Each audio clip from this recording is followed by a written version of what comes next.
les petits-enfants de la patrie, avait le peuple. Aujourd'hui, nous allons revenir sur une affaire qui a fait couler beaucoup d'encre, timidement dans les médias, grandissante sur les réseaux sociaux, celle où Marlène Schiappa le boudin se retrouve dans le collimateur, avec sa nouvelle polémique du fonds Marianne, créé en 2021 par elle, pour promouvoir les valeurs républicaines après l'assassinat de Samuel Paty. Voici un florilège. Marlène Schiappa, une fidèle d'Emmanuel Macron sous pression, car parmi les casseroles qui retentissent depuis plusieurs jours, il y en a une qui pourrait faire beaucoup de bruit, l'affaire du fonds Marianne. Quelques mois après l'assassinat de Samuel Paty, Marlène Schiappa, alors ministre déléguée chargée de la citoyenneté, annonce en 2021 une mesure forte. Le 20 avril 2021, Madame Schiappa a déclaré « Je lance un fonds qui s'appellera le fonds Marianne. Avec 2,5 millions d'euros, on peut faire beaucoup de choses pour défendre les valeurs de la République. » Ma première question est donc la suivante. Qu'avez-vous fait des 2,5 millions d'euros et quel aura été leur impact pour défendre les valeurs de la République? Sauf qu'en mars dernier, le magazine Marianne et France 2 font des révélations fracassantes. Parmi les 17 associations sélectionnées pour bénéficier de ce fonds, une retient leur attention. L'Union des sociétés d'éducation physique. Elle aurait bénéficié de la plus grosse dotation, 355 000 €. Une enveloppe destinée à financer des vidéos très peu regardées, mais aussi à rémunérer grassement son président, Cyril Karounagaran, et son associé Mohamed Sifawi, qui s'en défend.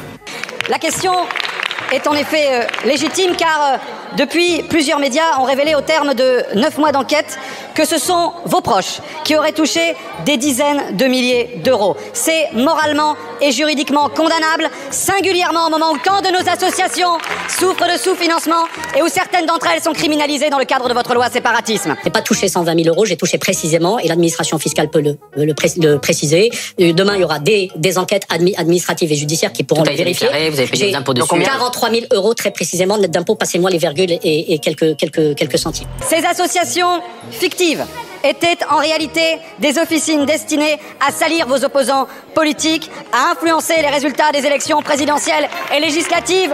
Là encore, démocratiquement, moralement, juridiquement, c'est condamnable. Ma deuxième question est donc la suivante. Quel a été le rôle de Madame Schiappa dans ce scandale d'État? Une autre association suscite l'intérêt des journalistes de Mediapart cette fois.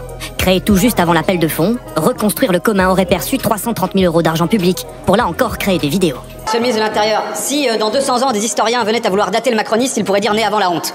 Franchement, vous avez, avec ce fonds Marianne, sali la mémoire de Samuel Paty, qui appelle la décence et la dignité. Vous faites en permanence, dans cet hémicycle et à l'extérieur, des leçons sur le respect des institutions. Nous sommes étonnés de voir que les vidéos qui avaient été diffusées portaient sur des sujets qui n'avaient strictement rien à voir avec la prévention de la radicalisation ou la laïcité, mais portaient plus sur des enjeux politiques du moment, à savoir liés à l'élection présidentielle et aux élections législatives de 2022. Dans ces vidéos diffusées en pleine course électorale, les participants s'attaquent à des opposants politiques d'Emmanuel Macron comme Jean-Luc Mélenchon ou encore Anne Hidalgo critiquée sur la propreté de Paris. Là, en l'occurrence, on a financé le gouvernement, le pouvoir exécutif, a financé une association dont l'activité a été de salir un opposant politique. Or, tout témoigne que vous manquez de l'impartialité dans la conduite des affaires de l'État. Tout témoigne de l'affairisme qui occupe les bancs du gouvernement.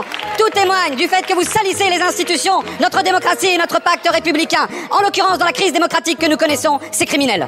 Marlène Schiappa nie toute implication dans le choix des bénéficiaires du fonds Marianne. Mais aujourd'hui, Mediapart a révélé que 3 de ses collaborateurs, dont son directeur de cabinet, ont participé à la sélection des candidatures. De son côté, Olivier Véran semble prendre ses distances. Le porte-parole du gouvernement attend des réponses et souhaite, je cite, de la transparence. Ah bah, on va pour finir en cause. Bien évidemment, ce boudin a fait en sorte de faire diversion en posant dans le magazine qui sert à se tirer la gramouille, avec une interview en prime sur le droit des gonzesses, bref, du foutage de tronche, de la poudre aux yeux comme d'habitude. Ouais, c'est bien vrai. Et au final, les stocks de ce numéro auraient été soi-disant épuisés en un rien de temps, achetés avec l'argent du fonds Marianne. Allez savoir. Sauf que dernièrement, le Sénat a fini par ouvrir une commission d'enquête. Ça commence à crognoter pour Marlène le boudin. Et là, c'est carrément la merde. Alors bien évidemment, l'un des premiers à bien décrire cette nouvelle tempête de merde, c'est France 2.